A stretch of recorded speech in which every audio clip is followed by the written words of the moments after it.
நான் எங்கேயும் வெளியில் போகும்பொழுது கேட்கக்கூடிய கேள்வி இது சார். இது ரொம்ப துன்பத்தை கொடுக்குது சார், நான் என்ன பண்ணுறது? அதாவது என் கணவருக்கு நிறைய சந்தேக உணர்வு, பெரும் பிரச்சனை, குடும்பத்துக்குள்ளே மைண்டு தான் சார் பிரச்சனை, சைக்கலாஜிக்கலாக என்னை வந்து ரொம்ப டவுன் பண்ணுறாங்க சார், சைக்கலாஜிக்கலாக நான் ரொம்ப டவுன் ஆகிட்டேன் சார் அப்படின்னு மனைவி சொல்கிறது. கணவர் சொல்கிறார், எங்கள் அம்மா தங்கச்சி அக்காட்ட யார்ட்ட பேசினாலே கோச்சுக்கிறா சார். ஐயோ நிம்மதியாக இல்லை சார், சம்பாதிக்கிற நிம்மதி வேணும்ல, ரொம்ப மன வருத்தமாக இருந்துட்டு ஃபேமிலி ப்ராப்ளத்தை என்னால் தீர்க்கவே முடியல, என்ன நான் பண்ணுவேன் சொல்லுங்கள் பார்க்கலாம் அப்படின்னா, இது அத்தனையும் சந்திரன் மனோகாரகர். இது வந்து வளர்பிறை தேய்பிறை இந்த மாதிரி சந்திரனை பிரிச்சுக்கலாம்.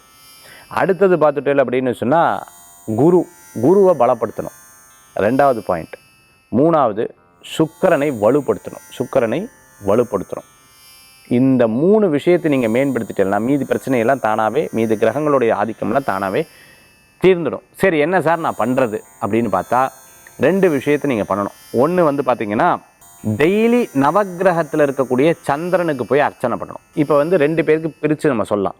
பெண்களாக இருக்கும்போது நீங்கள் போய் பரமேஸ்வரரை நல்லா வழிபாடு பண்ணணும், ஆண்களாக இருக்கும்போது அம்பாளை போய் வழிபாடு பண்ணணும். இல்லை சார் எங்கள் கோயிலில் அம்பாளும் இருக்காங்க சிவனும் இருக்காங்க அப்படின்னு சொன்னால் தாராளமாக போகலாம், போய் அர்ச்சனை பண்ணிக்கிறோம். ஃபஸ்ட்டு சந்திரனுக்கு வளர்பிறை ஆரம்பித்து சந்திரனுக்கு டெய்லி தீபம் போட ஆரம்பிங்க.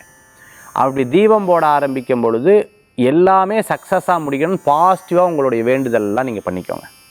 அடுத்து தேய்பிறை வருது இல்லையா, அந்த தேய்பிறை ஆரம்பித்து அதாவது பௌர்ணமிக்கு அப்புறம் இருக்கக்கூடிய அந்த 15 நாட்கள் உங்களுடைய கஷ்டங்கள் பூரா தீரணும்னு வேண்டிக்கோங்க. பௌர்ணமி அதாவது அமாவாசையிலேருந்து ஆரம்பித்த அடுத்த 15 நாள் என்னென்ன வேண்டுதல் இருக்கோ அது அத்தனையும் வேண்டி சந்திரனுக்கு தீபம் போடணும். ஆணாக இருந்ததுன்னா சந்திரனுக்கும் போட்டு அம்பாளுக்கும் போடணும். பெண்களாக இருந்தீங்கன்னு சொன்னால் சந்திரனுக்கும் போட்டு சிவபெருமானுக்கும் அந்த தீபத்தை போட வேண்டும்.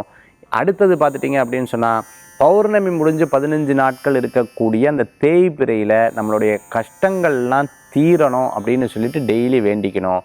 அமாவாசை முடிஞ்சு அந்த 15 நாள் நீங்கள் போடக்கூடிய தீபத்தில் எனக்கு எல்லாமே சக்ஸஸ் ஆகணும் அப்படின்னு வேண்டிக்கணும். இங்கே கஷ்டம் தீரணும்னு வேண்டிக்கணும், இங்கே எல்லாமே சக்ஸஸ் ஆகணும்னு வேண்டிக்கணும்.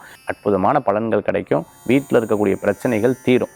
சரி இப்போ சந்திரனுக்கு சொல்லிட்டேன். குருவுக்கு என்ன சார் பண்ணுறது? வியாழக்கிழமை குரு பகவானுக்கு விளக்கு போடுறது நல்லது. வீட்டில் வந்து யானை படம் இருந்ததுன்னா ரொம்பவுமே விசேஷம். ராதே கிருஷ்ணர் படம் கன்னிமூலையில் பெட்ரூம் இருந்தால் கன்னிமூலையில் இந்த படம் மாட்டின்றால் ரொம்பவுமே சிறப்பு. இந்த மாதிரி வழிபாட்டு முறைகளை நீங்கள் செய்து கொண்டால் உங்களுடைய பிரச்சனைகள் மிகப்பெரிய சுமூகத்துக்கு வரும். மன ரீதியான இருக்கக்கூடிய அந்த புழுக்கங்கள்லாம் மாறும், கவலைப்படாதீங்க.